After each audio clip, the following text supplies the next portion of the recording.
Hey there YouTube, I'm Yukitsu, this is the Yukitsu Times, welcome to my channel, welcome to a bit of Shogun 2 Total War, blah. Anyway, we're getting back to our tour through time of Kai, or wherever this place is, Japan, someplace in the world, and we're going to go declare war on the Oda because they're weak and pitiful, and I think we can crush them. I think we can go ahead and just destroy them all with our help from the Hojo and the Imagawa. The Kitsubikai, Yama, whatever that is, they're no help against us. They're going to get mercilessly destroyed. Shinano up here, let's see here. We've actually got enough happiness here that we can move more of our army away from here. Now, we're a little bit worried about Kozuke being treacherous, backstabbing whores, but, you know, we're not going to worry too badly about that since we've got enough army down here from Kai that we can sort of counter them if we combine that force with Hida, but we are going to have to get some more troops here, even though we are running rapidly out of money, but that's fine. That's okay. We can make do. And of course, if this does pay off, and we do take over the Oda, we'll be in a really good place. So, Echigo over here, really wealthy, really high value place here. The problem is that our forces are a little bit tied down in Echu until we can get this revolt risk down, and we also kind of need to get a priest up there to exercise all of that douchebaggy religion that they've got going up there from the whatever, the Ikoiki clan, whatever. And so we're going to have to sort of mass up a little bit North Shinano. That'll give us a little bit of safety around in a couple places, and also let us march our forces up to Echigo. If they march over to Echu from there, we can go counterattack from North Shinano. If they go attack North Shinano, we can go attack from Echu. We've got plenty of forces up here. They should be relatively secure, even from Noto up here and from the Ikoiki over here. Of course, the Ikoiki are treacherous, backstabbing horrors who will betray us at the very slightest of inclinations, so we do have to watch out for them. They will try to do something horrible to us. We do really need to take out Izu before they become too large a castle, because once they become too large a castle, it really becomes hard to manage your economy. I mean, it just tanks your economy to take this place over. You could always just leave the Hojo down there, but that's a gold mine, and I mean there's literally a gold mine there. You kind of want to take it so that you can go ahead and get lots of money, which is nice, I guess. Okay, so we can go ahead and recruit our ninja here. Where darkness meets the shadow, there dwells the ninja. Saboteurs and assassins, happy to do their lord's bidding. Alright, and that's the little blah thing about ninjas. Not actually as impressive as people have them out to be in fiction, but that's okay. Okay, so we're going to go ahead and we need to take out this castle before winter sets in. Alright. I can deal with this. This is okay with me.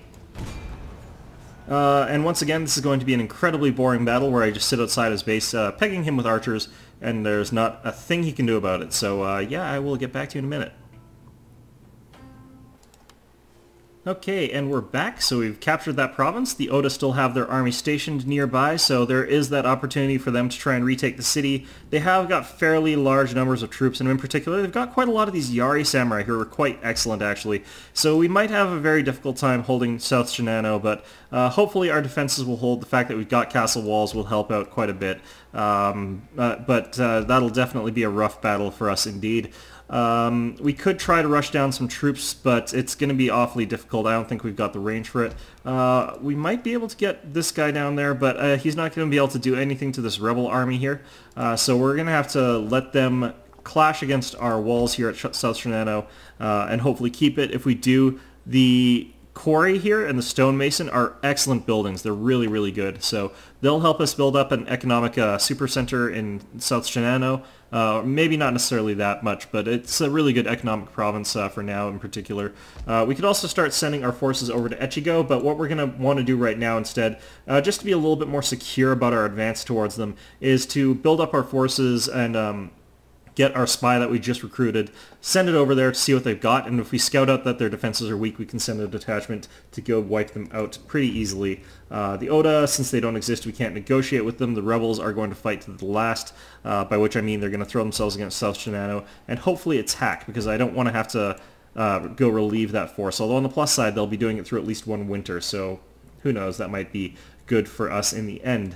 So let's hit end turn. So on we go to victory and glory. Now, let's take time to talk a little bit about sort of games in general. I wanted to talk about this, and now seems like a good time as any. But what I wanted to sort of talk about was about why I play the sort of games that I play. And you might think that the games on my channel are pretty varied. They seem kind of like they're all over the place. It seems like I do one thing and then I do another. But in all honesty, a lot of the games that I play are actually very similar in themes. And the way that I play them is always sort of similar. And the way that I sort of focus on certain things is always quite similar.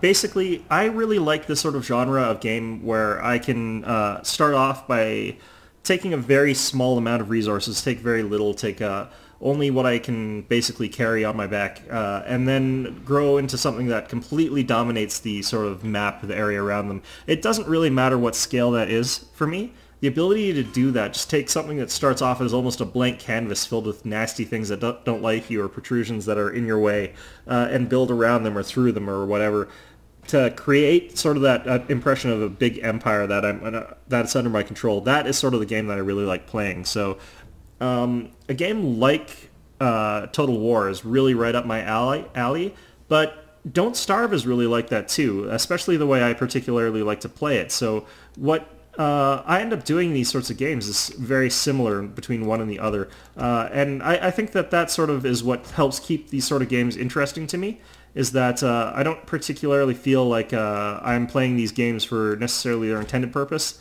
Like, I don't play Don't Starve so that I can feel as though I'm surviving. That just seems really, really boring to me. I play these games so that I can conquer and dominate everything around me, which to me is exciting. I mean, that's sort of the most fun thing you can do in a game to me.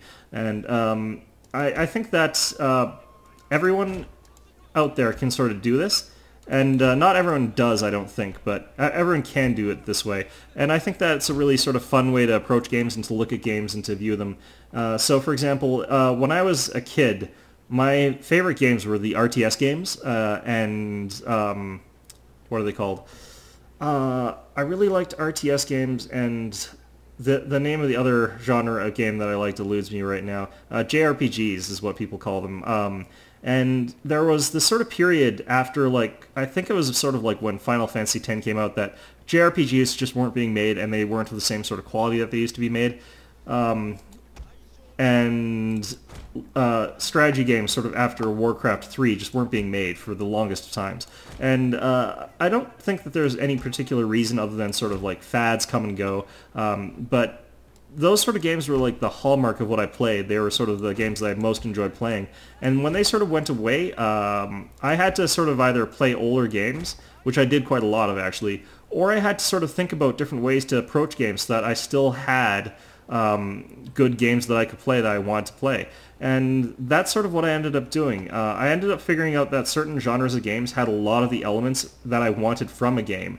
And that let me play games that seemed very different from those genres of game, seemed quite different from the games that I like playing. Didn't seem like they were like a strategy game, didn't seem like they were anything else like that, but they were still a lot of fun to me. And I think that the ability to do that was something that let me play and enjoy a lot more games than I otherwise would have been able to. I think I would have basically just not been able to buy games for quite some time if I had done otherwise. And I think that a lot of people who play games don't necessarily do that. They don't necessarily think that way. And I think that's fine. A lot of people I know don't really need to approach games in that way. Like, I have some friends who really like platformer games, and they've never truly had a period where they could not play games that they wanted to. Like, they always had options to play games that were around and which they could enjoy, because there's just always sort of those options for them. And I think that that's good. I think that that's perfectly fine. But for people like me, and especially for people who like survival games, I mean, there are huge periods of time where there are just no good survival games, or sim games for that matter.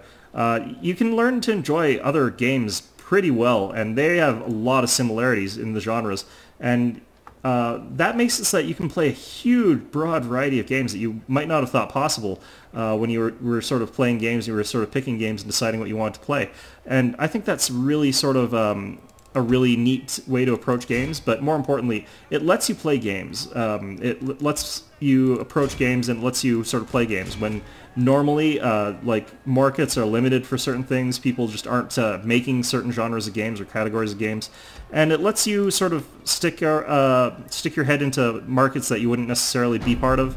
And I think that also is a really neat thing. I think that's something that really lets you play games that are more enjoyable, and that sort of surprise of playing a game that you might have thought that you wouldn't have had fun playing can be really entertaining. It can be really a great surprise finding a game that you wouldn't have liked and then really just enjoying the heck out of it.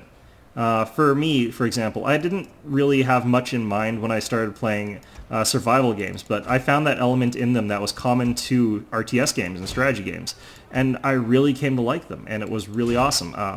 If I had just sort of stuck with survival games, strategy games, I would never have played Don't Starve. I would never have tried it.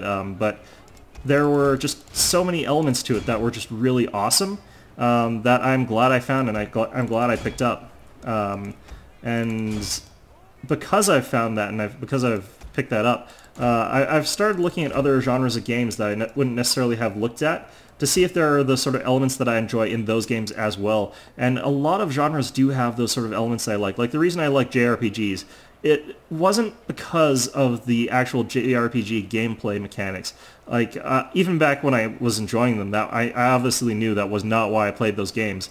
But it didn't necessarily click with me that I enjoyed them because of a certain style of story for quite some time. I don't think I could have adequately said for sure that it was because of the character-driven narrative. Like the fact that it was about the characters instead of the lore, that it was about those people instead of the setting, instead of the plot, instead of all that other stuff that a lot of other stories sort of rely on as the main crux of the story. It never really clicked for me that was the case until I played BioShock Infinite, which is a first-person shooter. It's a genre not well known for its character-driven narrative, like a nameless, faceless antagonist or protagonist or whatever. I mean, is pretty much a synonym for characters in that genre. Just protagonists that have no personality whatsoever are pretty much the most common thing you can find in that genre of game. But despite that, they've taken that element and completely ignored it when they made that BioShock Infinite. And there are other games that they've done this as well, and I think that that's really great because it means that, you know, I used to say that I didn't like genres. I'm going to try and do that less now because, like, every time I say that, there's usually an exception because that one exception in the game just completely ignores convention of what should be or should not be in that game according to past precedent and the sort of history behind things. And I think that that's really sort of allowed me to enjoy way more games than I used to. Like, I used to just absolutely despise first-person shooters, and I used to absolutely despise all sorts of different types of games. But now I can actually find enjoyment in a lot more genres of games than I used to, simply because I know what to look for in those games. I know how to sort of look at that genre and say, well, you know, is this going to have one of those sort of elements that I really look for in a game that really draws me in and really makes me engage in it? And sometimes they do, and that's always really a nice feeling to have because it's really expanded my repertoire of games. And back when I played just RTSs and JRPGs because they were quite popular and they were selling quite well, you know, that would have been unnecessary. But since I had that long stretch where none of the games that I wanted were coming out, it just made it so much more possible for me, and the world of games just sort of really opened up for me because I found out about myself, that I enjoyed certain genres of games in a different way than I thought I did. So that really sort of is something that I think a lot of people could benefit from. I think that a lot of people could have more fun playing games if they sort of approach them in that way. I don't necessarily think that's going to be for everyone, of course. Nothing ever is, but, you know, it's a good thing to think about, I think. I think that a lot of people, a lot of players out there, sort of have their genre of games, and that's really good. But it's also good to be able to say, well, okay, let's try and see if there's something outside of that genre that I really enjoy. And when you do, I think that just makes it so that your games library could go from a couple, say, dozen games in a year that you might like to like a couple hundred games coming out in a year that you might like, including the smaller indie ones, of course. But like, it just makes it so that the world of gaming opens up for you right away. Well, let's get back to this game now that we're on it, though. Speaking of conquest and stuff like that, we're actually in a really good spot here because of our expansion. We've got still a really secure south border. That last heroic victory, though, was actually really bad because it actually boosted our clan fame a little bit. And that means that we're going to hit Realm Divide faster than if we hadn't hit that. So we're going to have to do very careful stuff here. Our finance minister leveled up, though, because of that, so that's good. South Shinano is starting to rake in some bucks. That's good. But we haven't really got much in the way of expanding our economy right now, so we're going to have to look out for that and be careful. We might have to build a market in South Shinano. As much as I don't like building another market right now, I kind of really need to be able to build a Buddhist temple. So as soon as we finish researching the equal fields, which will get us the also very important rice terrace farming, we'll also be able to go and study Zen, which is going to be very important for us. So we're going to do all that, and that should be okay. Let's hit end turn here. And yeah, our position here is going to be basically spreading out like a cancerous growth until we've sort of got secure borders in the north and south. And then we'll start focusing a little bit on pressing towards the capital. It looks like the Imagawa are still the main threat there. That's got me a little bit worried, actually. Hello, Imagawa. You're not thinking of betraying me, are you? Eager to serve. We've got another general. We've got 1,000 bucks, so we're going to enlist him. Preying on the weak. Is this really that weak?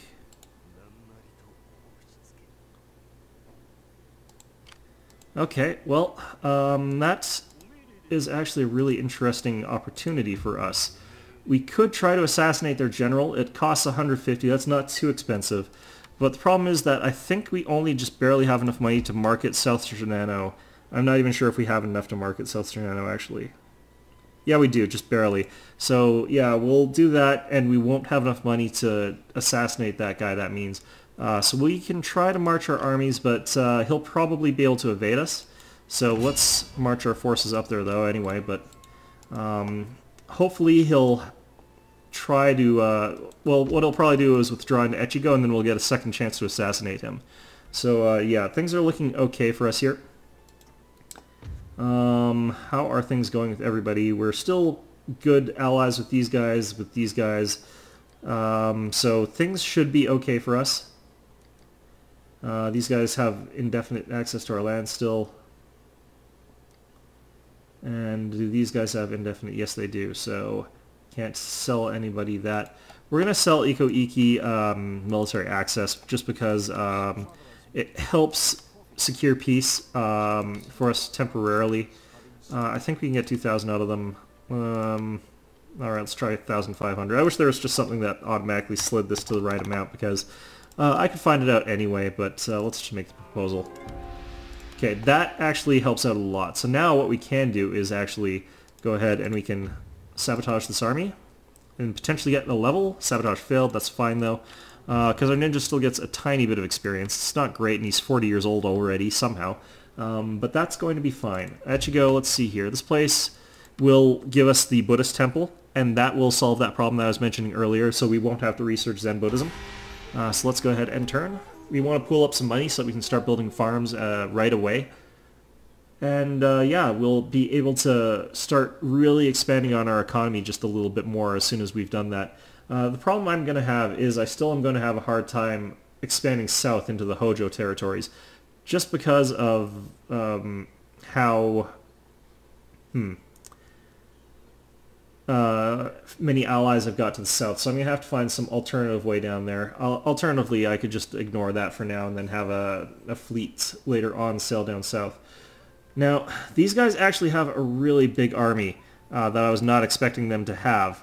So I'm going to see what the odds of sabotage are here. It's only 25%. It costs 1,100 to sabotage the Daimyo's army there. So a little bit too much for me. I could try and assassinate this guy. Let's check. Oops. That was... Well, I guess we're trying this now. Fantastic. Okay, so the thing is, if we assassinate this guy, what we can do is actually bum rush the castle fast enough that he can't actually reinforce it, and then it's just dead. And he'll have to try and reclaim it in a siege, a counter siege, and we'll have control of it. So we might be able to win based off of that. We'll also get a little bit more time to try and assassinate his characters or whatever. See, I don't know how you could possibly fail to kill a guy at this point. But, oh no, he actually did it. Wow, my ninja's actually a bit of a boss. Good for him.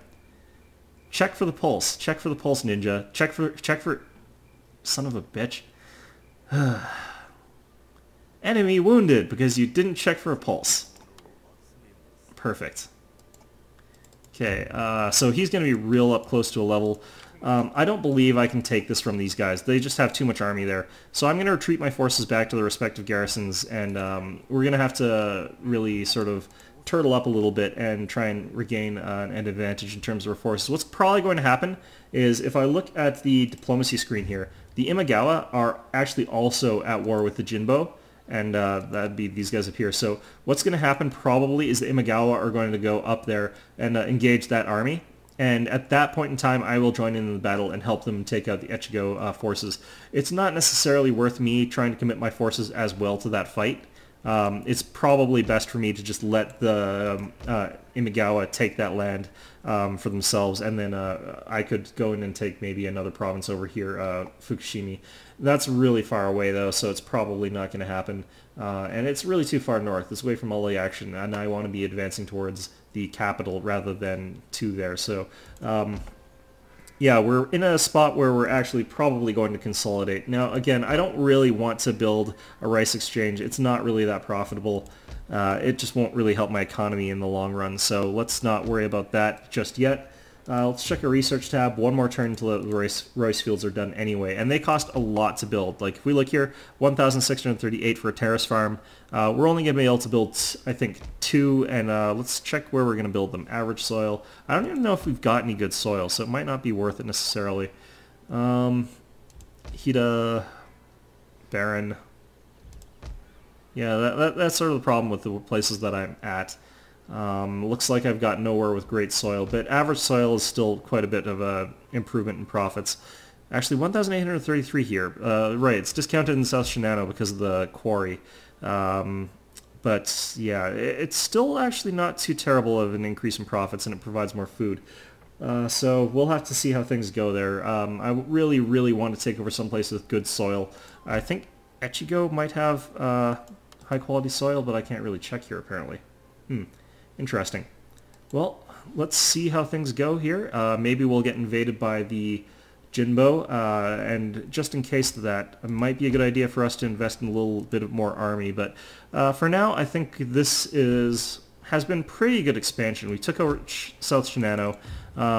We can start diverting some forces away from there since we've got allies at the border here. The Imagawa have sort of curled around there, so we're secure in Kai and South Shinano until the Imagawa betray us. But since they're sending all their forces up north, I think to fight the Jinbo, we should be safe. So let's actually get some of our forces in on that, and let's make this guy a minister before we end the episode. I think that is probably our best move at this point in time. So let's get family and council. We got this guy who's now our general. We've got a commissioner for development, commissioner for finance. We need one for supply and for warfare. So let's see here. The problem is that these two are fairly bad. I don't usually need these ministers to be very competent, so it's good that my higher level guys are the construction minister and the finance minister, because those are the ones that I think are important. Reducing the recruitment cost is probably the best we're going to be able to do, so let's go ahead and do that. How much does that bump it down by? Not very much. These guys are still pretty costly, but not too bad. Anyway, I think that's our episode for now. I hope you found this enjoyable, and as always, I hope to see you all next time.